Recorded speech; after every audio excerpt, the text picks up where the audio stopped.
Okay, we're going to go ahead and get started. My name is Cheryl. I'm a genealogy librarian over at Haggard Library, and I've been at it for 25 years here in Plano and 2 extra years at Albuquerque. So I've got 27 years, maybe a little bit more, because it all depends on when you count starting genealogy research. My first time was when I was 16, and I didn't know I was doing genealogy, and my mom made me walk around Brownwood Cemetery to look for her brother's tombstone, and it was hot outside. And that was my first trip into genealogy, but I really didn't get into it until like 27 years ago. And I've been to a couple of courthouses, so I've had a little experience. And there are some good courthouse county clerks, and then there are some that are not always fun to go to, but we're going to talk about all of that tonight. We will talk about mostly the courthouses in this area in Texas because we feel like we know them a little bit better. But every county has a courthouse, hopefully. Some that are old, like the one behind this picture, that's Collin County's courthouse before they moved out to the newer buildings out on 75. But like this picture. So the county courthouses in this area, we have Collin County that's in McKinney and Denton, and then Dallas County in downtown Dallas. Those are just a few in this area to get to know. I think that our county clerk is one of the best for Collin County. She's done a lot of great things, and I'll show you some of the things. She does believe in genealogists, I think, because of the things that I've seen on her site, or well, it's not her site, but on the county site. And they are really awesome compared to some of the other county seats that I've gone to and looked at their websites and thought somebody needs to visit with our clerk. Court records, there's just all kinds of things that you can find. The one thing to remember as we go through all of this is it's like for Collin County, there is the courthouse, which is at the very corner on 75 in, I forget the name of the street that they're on. And then there's the county clerk's offices, and it's the building next to the courthouse. And most of the records that you want are going to be at the county courthouse, county clerk's offices. See, I'm already messing it up. But there are times when you might need to go to the courthouse. So one of the things I want to say right off the bat is before you go anywhere, and we're going to talk about this again, and I'll just keep repeating it throughout, is besides just looking at the website to see what's available, I would also call them and talk to them about what do they have and where do I go and what do I bring with me? And we'll talk about all of that later. But first, the types of information. There's the county court records, the jurors, the witnesses, criminal cases, naturalization, indexes. All of these are located at the county clerk's office. I will tell you, though, that there is a possibility that some of them are on microfilm or also stored away. So that's why it's always a good reason to call and find out if you need to make an appointment to see really old records versus some of the newer records. These are some of the best things, though. You never know what kind of information are going to be in these records to give you information. I love a naturalization record and the pensions because they always have bits and pieces in there that you never knew. They will give you marriage and names of husbands or wives, and bits of information you never expected to find. Or you may get one of those records where it just says George Broom was naturalized and, just nothing else. And you're just like, wait, I wanted more than that. But it's the best place for that. It also has property records, and this is those land records, deed records, who bought what, and who owns what. And the thing here is, again, it's going to depend. Here we have state land, state land states, and I hate to say that. There are certain states that have one kind of property and other kinds of property, and that's a whole class in itself, is all about land records. But these deed books have lots of information. Now, when it comes to deeds, from about the 1970s to date, you possibly can find that information on the CAD records, like Collin County CAD. If it's before 1970, you're going to have to go to the courthouse. You can also find, for Collin County, land records from the very beginning in the 1840s up to about the 1930s on microfilm at the library, at Haggard Library in the Genealogy Center. Those are on microfilm, and you can look through them. So the problem is if you're trying to find out who owned the land in the first place, that's going to be at the county court records. It can be on our microfilm, or you can go to the courthouse. If you want anything from the 1930s or so to the 1970s, you have to go to the courthouse. Those are not yet digitized or indexed or online. And so you still have to go into the courthouse. Now, I do know that our county clerk is working on trying to get some of that put online, if at least the indexes and things like that. But part of that is also going to depend on whether they have the staff and the money and the time to be able to do those types of things. That's why things are not online like we think they are. So property records can be in a lot of different places. Estate records, this is some of the same types of things, but there's probate, surrogates, just a lot of different records here. And it all depends on what they're called and which clerk is going to take care of them.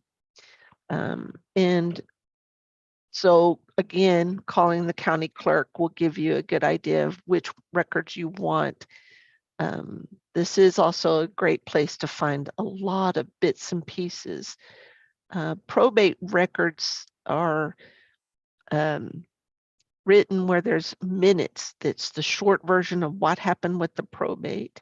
And then there is packets where every piece of paper that was written on to create the probate are in a packet. And it can be just a piece of paper. In the minutes, it may just say the children of, but in the packet, it may list all of the children plus their spouses and all kinds of bits and pieces of information.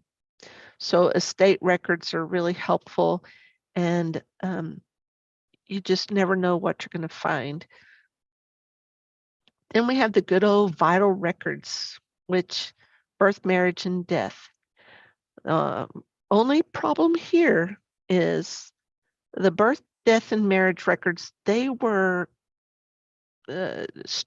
have different rules for each state as to what is when they were officially kept.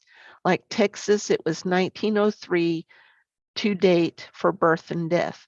So if you think you want to find a death record for 1895, it won't be in the county clerk's office, more than likely. It was not official till 1903, but every once in a while, a death or birth might show up in the county clerk's records in something else that's not labeled birth or death. So those are some of those special things you might find when you go in to just dig in their records. Marriage records are usually started from the beginning of that county, no matter where you're at. But birth and death records were not officially kept in certain places, like until 1903 for us. And if you went out towards California, of course, it would be much later than that because the state didn't come along until much later. And each state has different rules also, depending on what they've set as how long, it's how long that they can not let the public see them. So like in Mississippi, my grandfather was born in 1915, and it wasn't until 2015 before I could even begin to look or ask for his records because they had 100 years. Some states have 25, some have 50, and some have 100. And the only way to find these things out is to read some of the books that we have downstairs or online to learn about that county, or that state, and what their rules are for what records are available to the public. But when you can finally get to it, it's great. Tax records seem like there wouldn't be any great thing about the tax records, but there are some bits and pieces of good information in there, especially if you can tell that it's your person. A lot of times on tax rolls, it's G. Broom, not George Broom. So could it be George? Could it be Gavin? Could it be, Gary Broom? So, that makes it hard. But if you know your person and what they owned and what kind of land that they owned, it might be able to, you may be able to figure out that it's your person that you're looking at.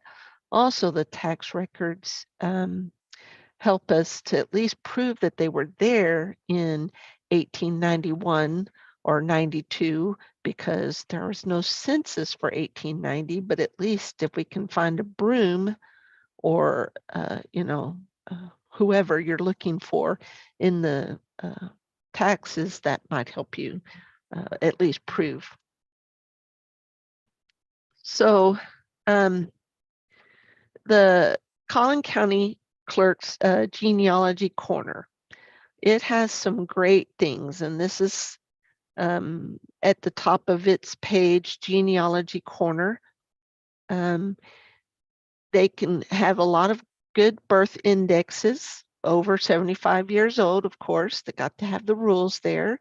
School census records, they have indexes to that. We have the microfilm of the school census records. They're not in any really great order. So having this index and having some of it online helps a lot. It does show students that were going to school and what school they were going to, whether it was Allen or Plano, McKinney. and it would list the child's name and his brothers or sisters, and what grades they were in, and then have a mother or father that would sign the card saying that they were going to school. Marriage indexes, death indexes. There's a lot of really cool bits of information on the page. And then, like I said, they add every so often and update and change it up some. Let's go into researching. I love the picture. I was trying to find what a first land record piece of paper looks like, and that's what I chose. And it's Peter's Colony, and it's the Klepper land, and it's just this little square in the Plano area. So when you're getting ready to go to courthouse, you have to figure out which one you're going to. And you also have to think about the time period that you're looking for and look at the maps to see the counties and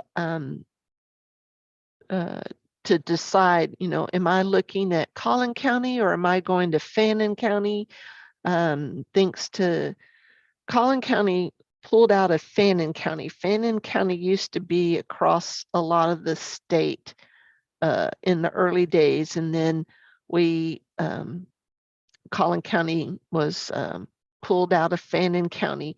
So early records could be in Fannin County, but they could also be in Collin County. There's also, depending on what corner of Collin County where they living in, they might end up in Denton or down in Dallas, depending again on the area that your family was in, living in. Now, that I'm just using Collin County. I know that there's been times that somebody can show, like up in Ohio, that they lived there for 40 years, but it would show that they were in this county one time, one census, and then a different county the next census, and all because the county line changed. And they never moved, but the county line changed, and that's why there was two counties to look at for their records. It also happens with some of the states that we know of, like West Virginia and Virginia, and watching where your family's at. So you have to know where they're at and also the time period. And we call our clerks county clerks, but there is clerk of the county court. Up east, they had different names than county clerks.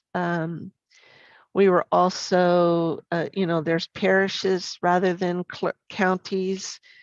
And so, check the county website, and it is a great possibility that you could go into a room that looks a lot like this with lots of heavy books.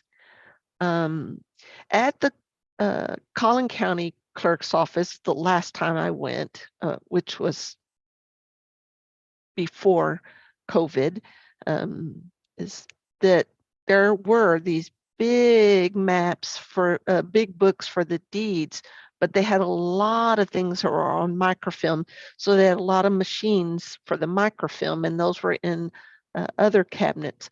But it was so much fun to pull out one of the big books and look through them.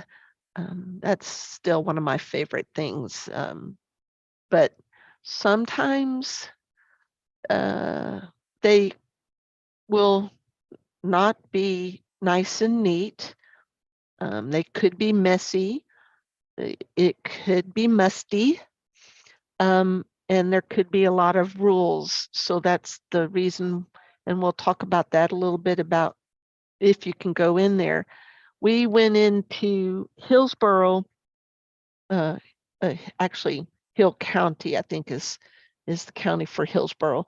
But we wanted to get some of my father-in-law's death certificates, some new ones, and their door to their room was open. And I went to look in because I was a nosy genealogist, and they stopped me and said, "You can't go in there." And I was like, "I just was wanting to take a look and peek in." And they were like, "Nope, can't do that." So not unless you have an appointment, and not unless you have a reason to go in there. So I was kind of disappointed. I wanted to look closer and see what was available. But that's why I say some county clerks are uh, not always nice to genealogists. Oh, I went the wrong way. Sorry about that. So this is just to give you an idea, if you go, there's a lot of places to go to, uh, to see all kinds of information. I think this is Dallas. I don't think this is not Collin County's. Nope, it says Wake County, doesn't it? Um, uh, we just grabbed something off of a site. Sorry, to just show you that there's all kinds of places you might end up visiting. So that's why you need to know what's available. So looking at the guidebooks, seeing what the state societies or county societies might suggest. They may have some friendly advice, telling you where certain records are at and what to do. You want to call and confirm hours in the visitor rules, because it may be, you can't, you have to have cash, maybe, to print things. It could be that it's actually credit cards. Everybody has a different rule. You may have to use a pencil, or they may make the photocopies and not you. There's a lot of different rules and regulations at each of the places, and you just have to be prepared. So, having that paper and pencil, coins, maybe a camera, but I would be very careful. That's probably in some places not going to be allowed. The magnifying glass also works great for the little print. And then even the handwriting in some of those old books, the magnifying glass helps, let me tell you, to figure out if it's an E, A, or a O. Some places do require gloves, but more and more gloves do not have to be used. And it just depends on where you're at and what their rules are going to be. But you're going to make a list of what you want to find and dates. One of the things you may find whenever you get there is you're only going to have time for a short visit, or you're going to want to come spend 2 or 3 days because you are finding a lot of things you want and you just fall in love and are just having the best time of your life when you get in there. But make your list of who it is you're looking for and their birth date, death date, marriage dates, or your assumptions of their dates, and try your best to see what you can find. You're going to probably spend time with the indexes first and then go to the original books after that. There's just so much that could happen. Like I said, though, like in Collin County, they're really helpful to show you where to go and what to do. So indexes can look really weird. And as you can see, I love this one because all these Smiths, and you have to pay attention to the first and last name. and look closely at the date. A lot of times the indexes are just by the last name and a date, and then they'll kind of put it in order by the first name, but really they'll look first by the last name and the date, and then they also try to do it in book order, and then the page. And you just kind of have to cipher through this one. And this is printed from microfilm, so lines don't always print all the way across. So you have to kind of work your way across going, this is who I'm looking for, and this is the date. And you can, depending on what it, like if you're looking at all the Smiths, well, of course, it's probably just as easy to make a copy of every page or to make notes on a piece of paper. It all depends on what you're looking at. Sometimes the book, sometimes there's indexes for all of the books. And then sometimes it's that you go to like book F and there's an index at the beginning of book F. So you never know what to expect. Sometimes they're handwritten and then they're transcribed. And the handwritten will have something that the transcribed doesn't have just because somebody missed a line. So it's always a good thing to look at the handwritten index as well as the transcribed index. Sometimes if you get lucky, you can find the indexes online or at a library that's got somebody went through and made the index available in a book format. So make sure you check with your libraries before you go to the courthouse, because they may have that index that's just right for what you want. And but this is where you're going to start trying to find your person in the index. Don't forget also, when you look at that index, that or whatever book you're looking at, is that you do write that it's the birth index or the marriage index or the probate or whatever it is, because if you just write the pages and the date in the book and then forgot to write which one you were looking at, it might be kind of confusing later when you're trying to remember. So, and as I said, there's all kinds of indexes. The original index is handwritten at the beginning of a book. Consolidated means that they've taken all 10, 20 books and made an index of all of those books and put them into one place. And if you get lucky, look at all of the indexes. I've always been taught, I went to a class 25 years ago, I guess. And one of the things there was we were depending more at that time on books. And if you found 3 different books with indexes to a census, we were always encouraged to use all 3 indexes to look at it, because somebody might have spelled it differently or cited it differently. These are just a few of the places that you might find an index in a book format or online. We didn't write here, but don't forget your library.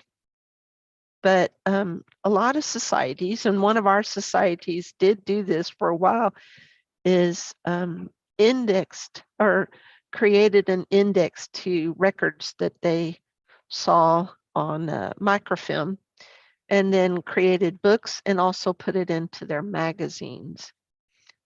So there's a lot of different ways to find an index, and that helps a lot to have that before you go to one of the sites. Excuse me, to one of the courthouses.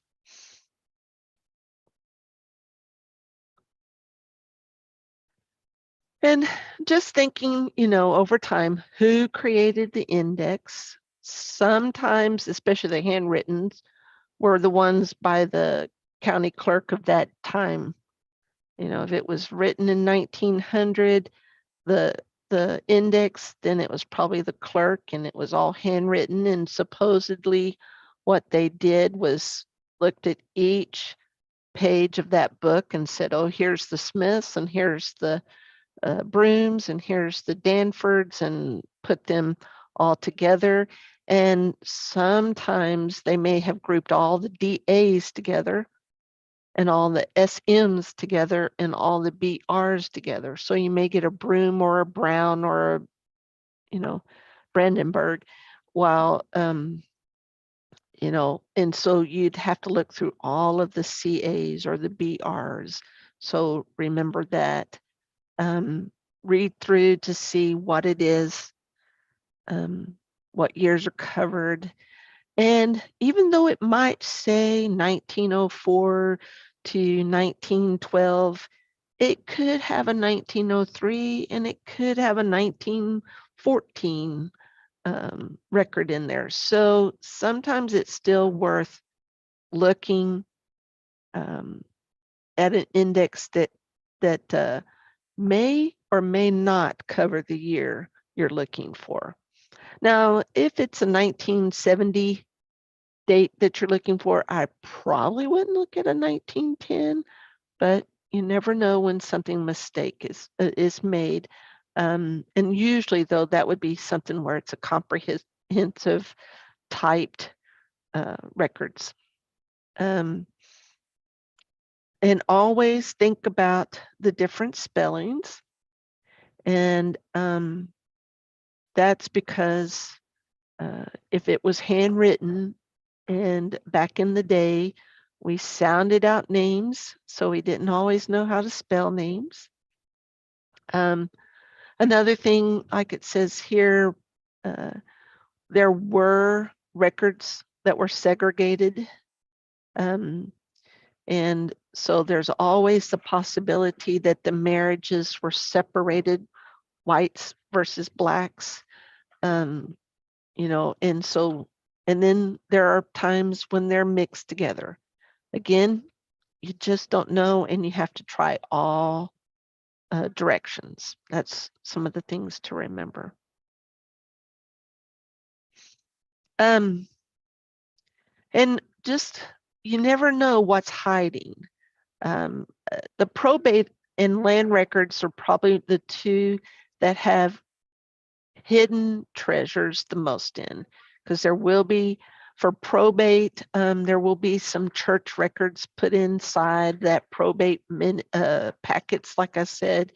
In the land records, deed records, you never know what little tidbit, a piece of paper might be in with the rest of the records.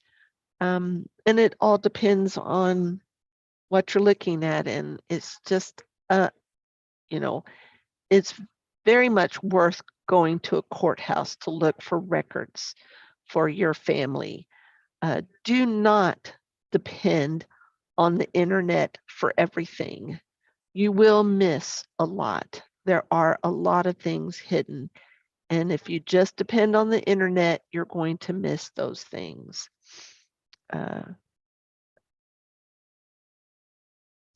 All right, now understanding the records. This is where you may, if you're going to look at courthouse records, even deed records, and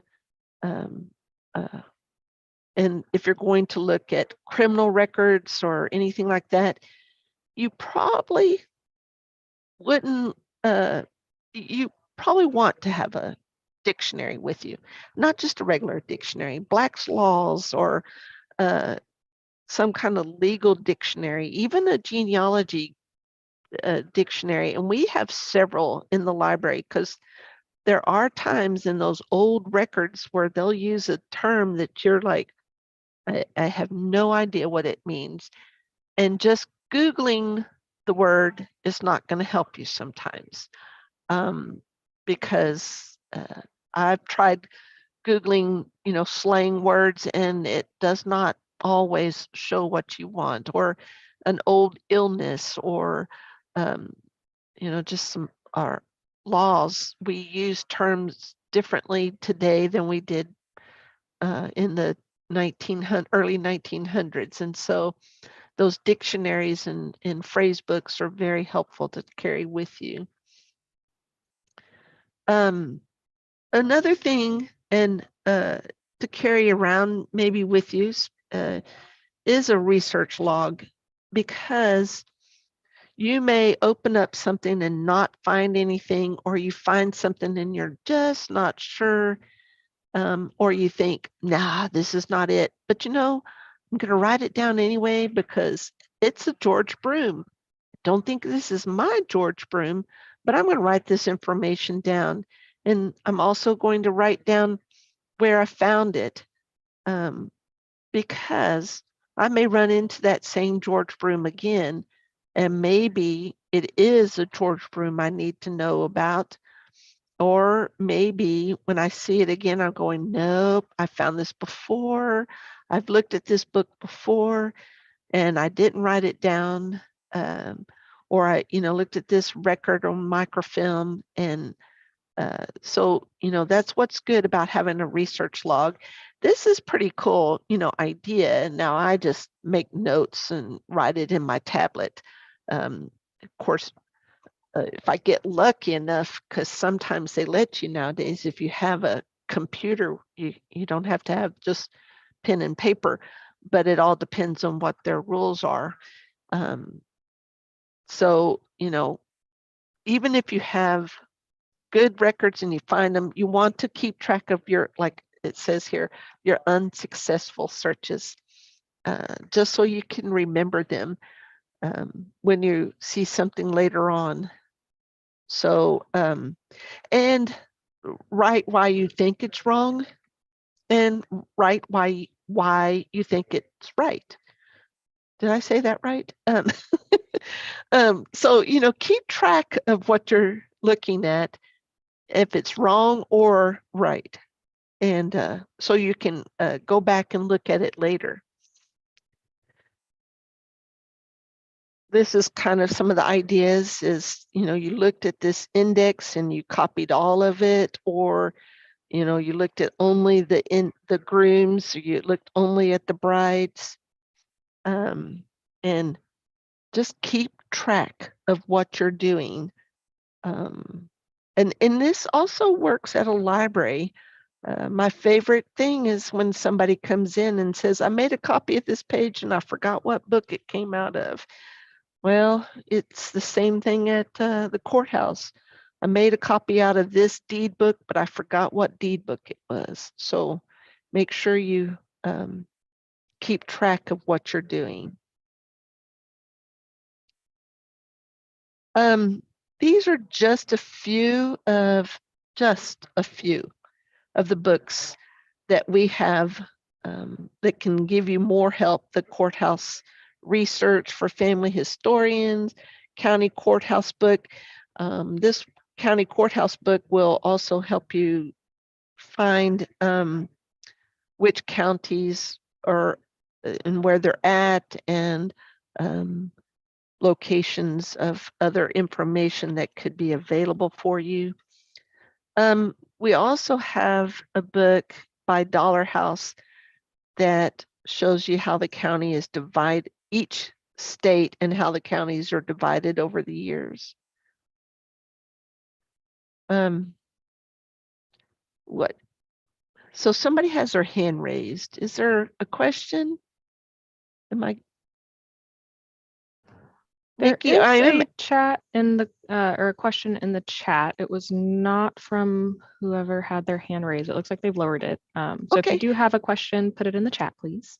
Are you ready for questions though? Yeah, because this is there's one more screen, but it's just what's coming in the next couple of months. So awesome. Yeah, so we do have a great question in the chat. It is from Elena, and it reads, my family isn't at all from Texas.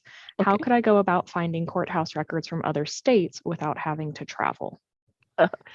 Well, that's hard. What you're going to want to do, one, is to find out what that courthouse has. But there is genealogists that do research in different counties. So there's several different ways to go about it. And there is the professional genealogist website where you can find a professional and pay them anywhere from $25 to $100 an hour to do research for you. If you get lucky enough that that county or that area has a society, a genealogy society or a history society that does research or offers to do research, you may want to reach out to them. There's a couple of different ways to do it. There's a website called US GenWeb, USGENWEB. And what you do is you go to that website, click on your state, then click on the county that you want. And it's all run by volunteers. So hopefully, like Bibb County, Alabama, hopefully they have periodicals. I do know they have periodicals, but hopefully they have a society there still, and you can find out information and how to reach out to them and see if they can go to the county courthouse for you. Sometimes you can contact the library in that county, or in there it depends. We're not the county, Plano's not the county seat, but we have a large genealogy collection. McKinney has a genealogy collection, but they don't have a large collection, but they have a good collection. So it's a possibility that a library in that county knows people that do research at the county court. Most of the time, the county courthouse will only answer very precise questions. They don't do the research for you. So that's the downfall. I can tell you, like, it's really hard to get a courthouse or somebody in Mississippi to do a lot for you. You would probably have to hire somebody. I know this from experience because I've tried to find somebody and they were like, you know, the best thing for you to do is just to come to Mississippi and do your research yourself. I'm like, well, okay. You know, and that is on my to-do list when I retire in a couple of years, is to go to Mississippi. But, you know, and then so it's a little bit of all of those things that you would have to try to find somebody to do the research for you. But most clerks won't do it. Now, they may have a list of people that they can give you to contact. You know, so you never know what's going to happen. But for me, and what I've run into, I know that I need to look for a society in the county that I'm researching to see if they have somebody that will do the research. That happened in Maine. I found a society and they went and wandered a cemetery for me. And I wanted some courthouse records and they went to the courthouse. They said, we don't charge anything, but we like donations. And so that's what I did. I donated some money to that society for them to do other things with that money. It helped buy more books and the other things for their society. So does that answer it enough for you? I think so. I think that was a couple different options. And yes, she says yes, thank you. Okay. Other than that, that was the only question we had in the chat. There was a question a little earlier about if this webinar was going to be available for viewing later. So I did drop a link to the Plano Library YouTube page into the chat for anyone who wants to save that for later, because this will be available in just a few days over there. Okay. Yeah, it does take a couple of days before it's available. I've noticed that. I will tell you, courthouses are lots of fun. And sometimes it's worth a vacation. And it is still on my to-do list to go to Mississippi. My downfall is I have 4 different counties I'm going to have to visit. So anyway, one of these days I'll make it to Mississippi. But it's well worth it because I promise you not everything is online. And it's a long, long ways before it's all online.